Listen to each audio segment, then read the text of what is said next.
Queridos amigos y amigas, continuando con la serie de programas, preparándonos para el 16º Encuentro de Geógrafos de América Latina, que se realizará del 26 al 29 de abril del 2007, hemos invitado ahora a nuestro investigador, docente del Instituto de Investigaciones Geográficas, geógrafo Ervin Galopo. Él ha estado desde los inicios de la carrera, él tiene toda la experiencia sobre cómo se ha creado la carrera y nos va a compartir un poco esas ideas. Bienvenido, ingeniero. Gracias, ingeniero. Bien, como usted sabe, la carrera tuvo una primera promoción de geógrafos durante los años 70. Luego se cerró la carrera de geografía en la Universidad de San Andrés y a iniciativa del doctor Rolando Costarduz, un gran amante de la geografía, en los años 80 se reaperturó la carrera, de la cual la totalidad de los geógrafos que han egresado y que son jóvenes están trabajando. El enfoque fue un poco diferente. El enfoque de la primera generación fue un enfoque de geografía de los recursos naturales. En cambio, el enfoque de la segunda, del pensum actual, es un enfoque que trata de balancear la parte humana de la parte física, digamos, ¿no es cierto? Pero en el transcurrir del tiempo ha habido una tendencia a, seguramente por motivos laborales, a enfatizar la formación y la experiencia de trabajo en el área de geomática, ¿no es cierto?, de la cual usted es profesor también. Y esto, por supuesto, ha dado oportunidades de trabajo a nuestros estudiantes, a nuestros egresados y a nuestros titulados, pero corremos el riesgo de que se confunda, digamos, al geógrafo como un operador de mapas. Y eso es el desafío que tienen ahora ustedes, autoridades de esta carrera, de hacer que la geografía se pueda expresar en su riqueza total, que no es solamente hacer mapas, sino también es analizar, planificar el territorio. Eso en breve. Sí, ingeniero, usted decía que hay dos generaciones marcadas desde la creación de la carrera. En la primera generación, ¿por qué se cerró la carrera de geografía, que estaba más orientada a los recursos naturales? ¿Usted sabe? Tengo entendido que se cerró la carrera a causa, digamos, de las condiciones políticas, del golpe de Estado, del Banzer, etc. Sí, eso es lo que me comentaron. Ya. Ingeniero, y entre las dos generaciones hay una diferencia. Los primeros geógrafos se dedicaban a analizar el territorio, a planificar el territorio. La segunda generación estamos más orientados a la geomática. ¿Cómo ve usted para poder otra vez recuperar el espacio de análisis para poder hacer proyectos territoriales como geógrafos? ¿Cuál sería su recomendación? Bueno, fundamentalmente eso depende de la formación en la universidad. Debemos hacer énfasis en que el estudiante no concentre su atención solamente a las herramientas de la geomática, sino también a otros aspectos de la geografía. Hemos ido cerrando poco a poco la carrera, es decir, el campo laboral hacia la geomática, hacia los sistemas de información geográfica, y eso en parte está también repercutiendo sobre la idea dentro de la sociedad que tiene la gente sobre la geografía como una disciplina que sirve para hacer mapas solamente. Un poco hemos pasado de lo que se pensaba antes de la geografía, cuando la geografía no estaba en la universidad, de que la geografía era ser profesor de geografía y que la geografía era localizar las cosas, responder dónde estaban las capitales, cuáles eran las capitales, qué elevación tenían las mayores montañas del mundo, etc. Esa geografía descriptiva y memoriona. Y me parece que eso es la forma de ver la geografía escolar, que también la debe cambiar la universidad, a una geografía como se la ve en el resto del mundo, una geografía activa, una geografía no memoriona, una geografía para la vida, que sirva. Como ejemplo, si usted pregunta, ¿no es cierto?, pregunta afuera, a cualquier persona, ¿por qué hace más frío en la cima de las montañas, nevados, que a nivel de Santa Cruz, digamos a los 500 metros de altitud? Muy pocas personas le van a saber responder la razón. Y es porque han aprendido la geografía de manera descriptiva, no han aprendido la geografía de manera analítica, ¿no es cierto? Y eso es parte de la formación del ciudadano común. Hay que recordar que tenemos unos 18 estándares nacionales de la geografía en Estados Unidos. Y esos 18 estándares justamente dicen que todo ciudadano conoce, pero además entiende los fenómenos geográficos, ¿no? Y yo pienso que eso hay que incentivar. ¿Por qué? Porque si no vamos a pasar otra generación o muchas generaciones para volver quizás a una nueva geografía y vamos a perder el tiempo. Ingeniero, le comento que en la organización del Encuentro de Geógrafos de América Latina hemos recibido, estamos con cerca de 2000 expositores y la mayoría son de Brasil, ¿no? Y están repartidas en 12 mesas. Usted sabe que se divide un poco la geografía de modo general en geografía humana, en geografía física y en geotecnologías. Nos ha sorprendido porque, me atrevo a decir, el 70% son geógrafos humanos. Normalmente en Brasil, que cada estado tiene su carrera de geografía, en Chile, en Argentina, ¿no? En comparación con lo que usted decía, que en Bolivia solo hay una carrera de geografía en una universidad pública y nos dedicamos más a las geotecnologías. Entonces, viendo ese contraste entre países y como usted también ha estudiado en Bélgica, ¿cómo ve ese marco global en Europa, en Estados Unidos?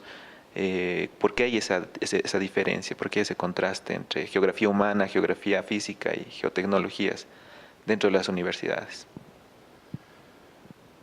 Bueno, la geografía dice que hay más geógrafos, hay tantas geografías como geógrafos hay, ¿no es cierto?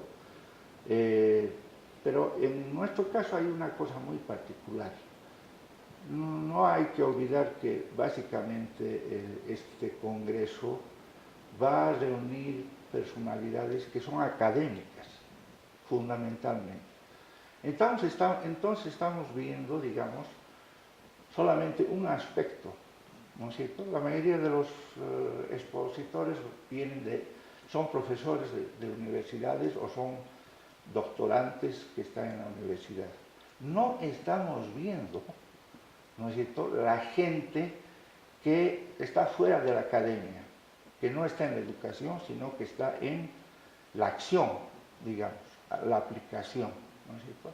Y ese es un aspecto que hay que considerar para no tener la idea solamente de que la geografía es exclusivamente lo que se ve en la academia. Hay también la geografía activa, la geografía aplicada, ¿no es cierto? Y la diferencia fundamental, yo pienso que ese también podría ser y deberíamos explotar, es que nuestra geografía pretende ser mucho más aplicada y menos teórica, ¿no es cierto?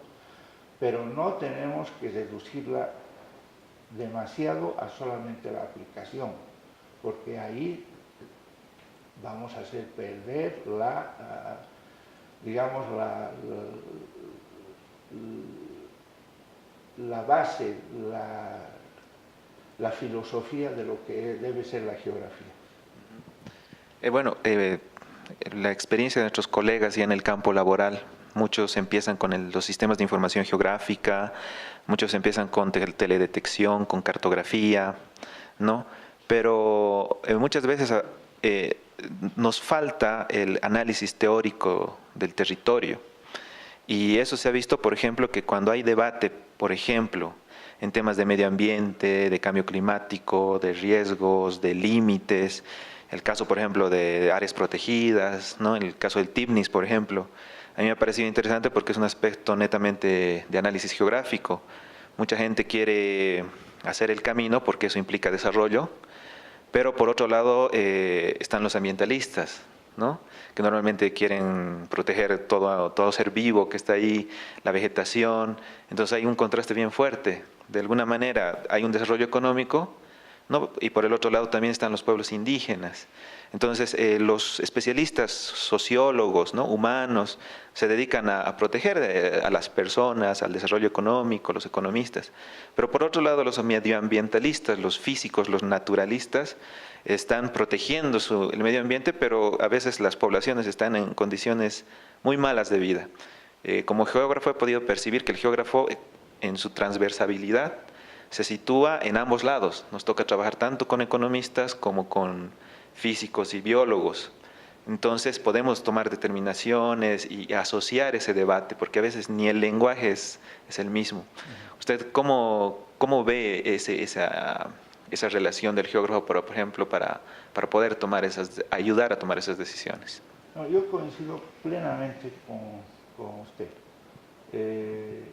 Esa es digamos, el potencial de la geografía, de poder considerar globalmente las cosas, no solamente desde el punto de vista físico o natural, sino también desde el punto de vista cultural o humano. Ese es un potencial de la geografía.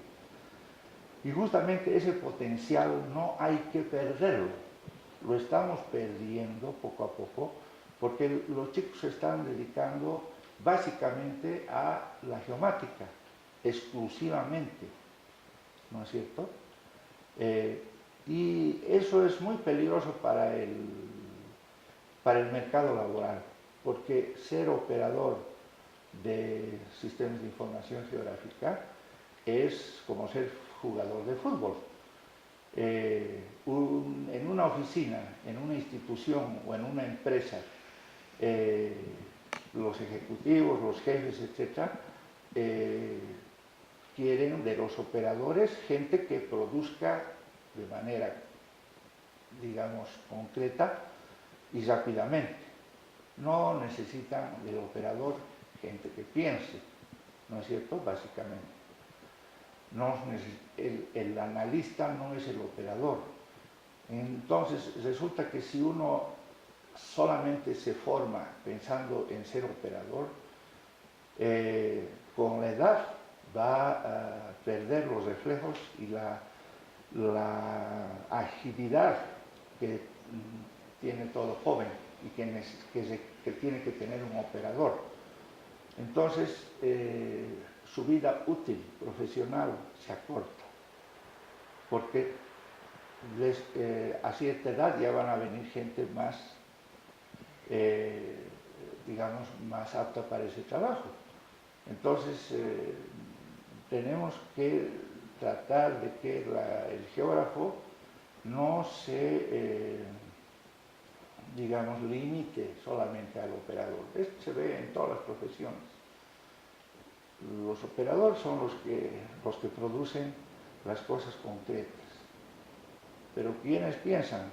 Los analistas. Y si hay operaciones que requieren agilidad y capacidad física, eso también se ve en la topografía, por ejemplo, ¿no? Entonces, la vida útil profesional se acorta demasiado.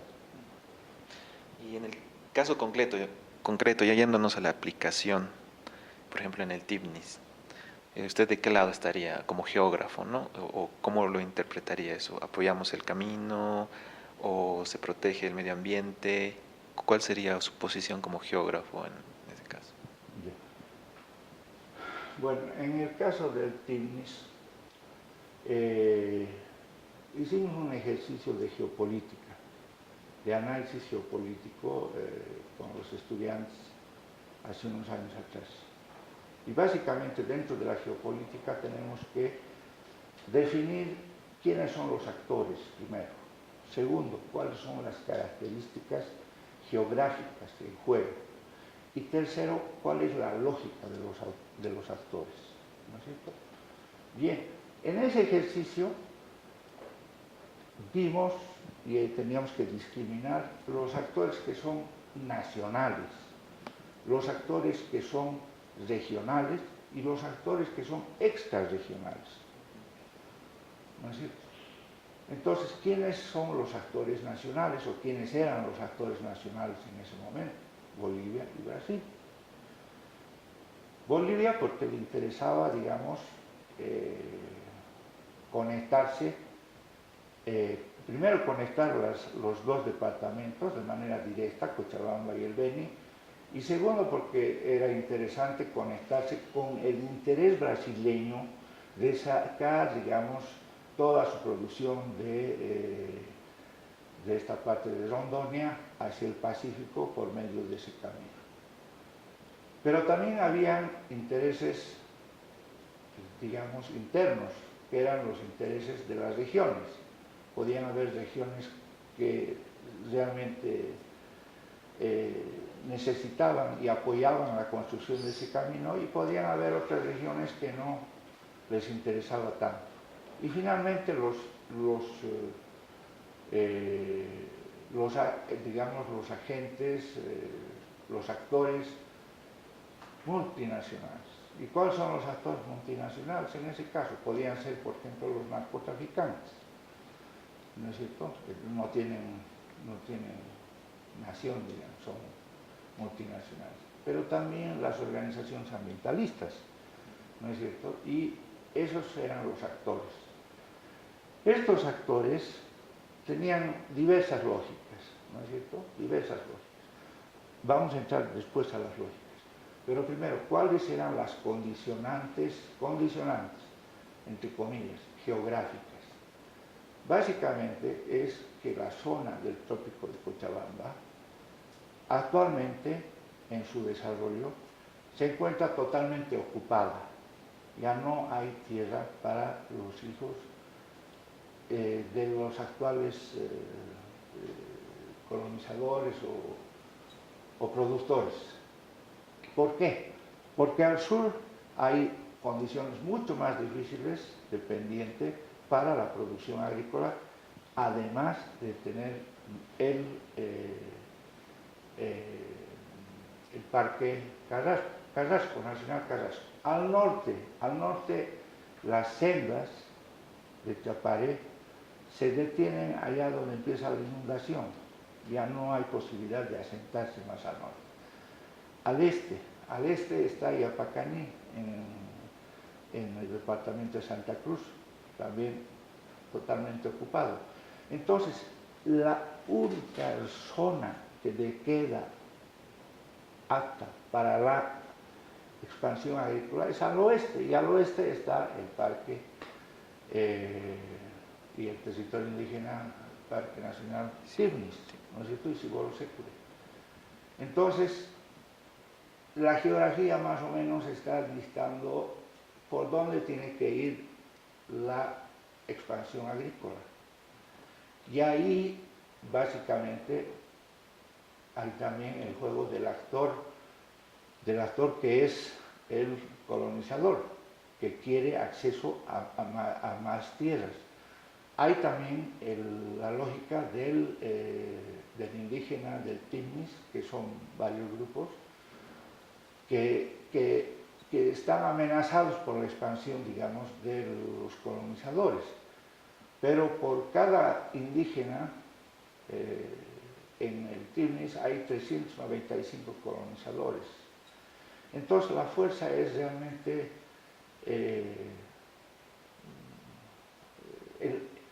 el equilibrio es, pues, el desequilibrio es monumental entre los dos grupos sociales, digamos, ¿no es cierto? Entonces ahí hay un juego de interés. Lo que se dijo en algún momento, yo lo dije en algún momento, era de que el camino lo haga o no lo haga el Estado, ¿no es cierto? Se lo iba a hacer. ¿Por qué? Porque ya los mismos colonizadores han hecho un segmento, los madereros han hecho el otro en el pasado y falta muy poco para unir los dos, ¿no es cierto?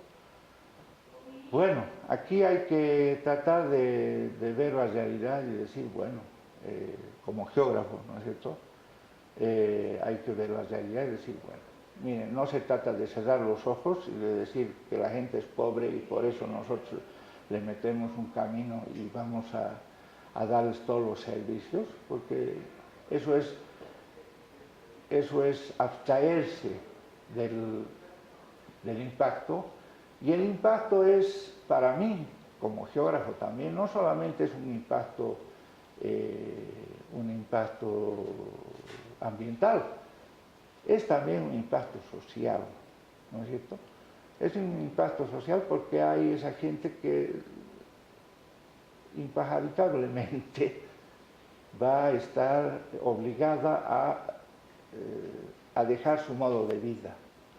El que ha ido, por ejemplo, a trabajar alguna vez en la región tropical, yo he visto gente de los Chimanes, ¿no es cierto?, que llegó la colonización, a algunos Chimanes los invitaron a ser parte de la colonización, les dieron lotes, pero a ver, una persona que no tiene un ritmo de trabajo de agricultor, que debe seguir ciertos tiempos, ciertos periodos, ¿no es cierto?, es muy difícil que se adecue a eso. Es como decirle a una persona que nunca usa el reloj, que use el reloj y que se levante a las 8 de la mañana, trabaje hasta las 12 del día, vuelva a las 14:30, vuelva a trabajar, ¿no es cierto? Es gente con otro tipo de concepción de la vida. Entonces, el impacto va a ser no solamente ambiental, sino social. Entonces hay que mitigar los impactos y hay que buscar la mitigación de los impactos.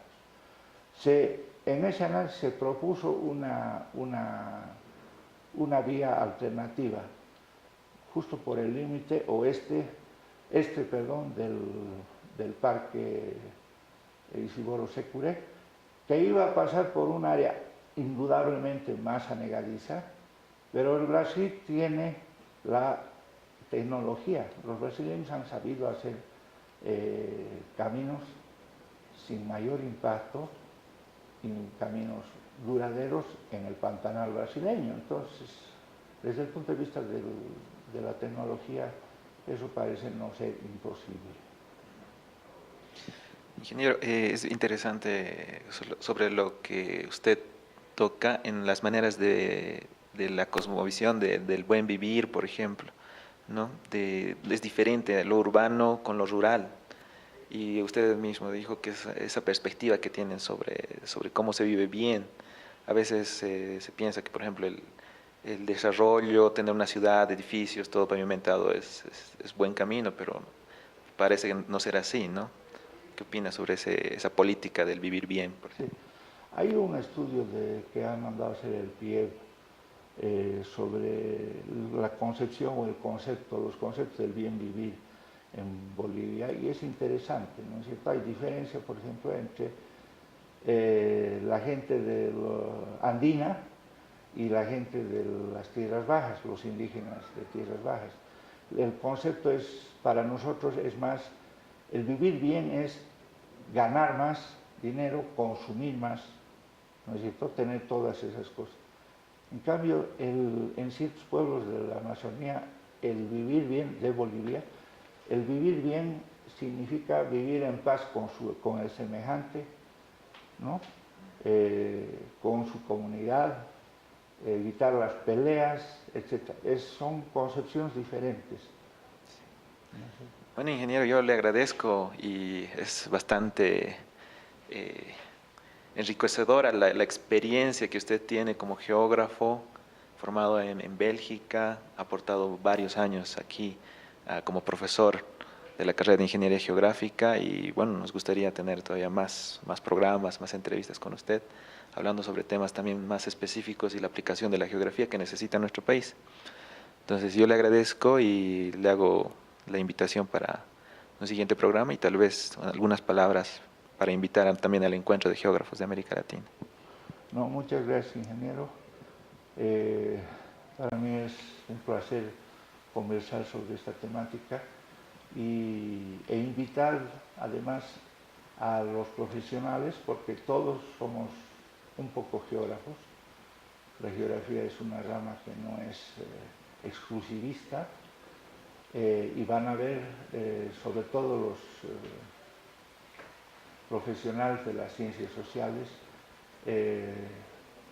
muchas ponencias recontra interesantes. Aprovecho para invitar a la audiencia a poder asistir a estas conferencias. Muchas gracias a toda la comunidad universitaria. Entonces estaremos hasta un próximo programa.